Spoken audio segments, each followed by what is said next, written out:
2001 সালে আমাদের কোম্পানির সেলস ফিগার ছিল $20 মিলিয়ন। 2002 সালে সেই সেলস ফিগার বেড়ে দাঁড়িয়েছে $25 মিলিয়ন। 2003 সাল নাগাদ সেই সেলস ফিগার বেড়ে দাঁড়িয়েছে।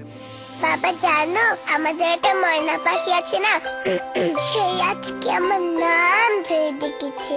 আর এই কথাটা না মা কিচ্ছুতে বিশ্বাস করছে না। কেমন লাগে বলো তো বাবা? আমি কি তাহলে ভুল শুনেছি? তুমি আজকে বাসায় এসে মাকে অবশ্যই বকে দিবে। আচ্ছা বাবা, রাখি। তুমি তাড়াতাড়ি চলে এসো কিন্তু।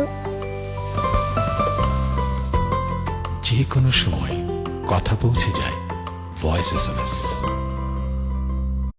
2001 সালে আমাদের কোম্পানির সেলস ফিগার ছিল $20 মিলিয়ন। 2002 সালে সেই সেলস ফিগার বেড়ে দাঁড়িয়েছে $25 মিলিয়ন। 2003 সাল নাগাদ সেই সেলস ফিগার বেড়ে দাঁড়িয়েছে।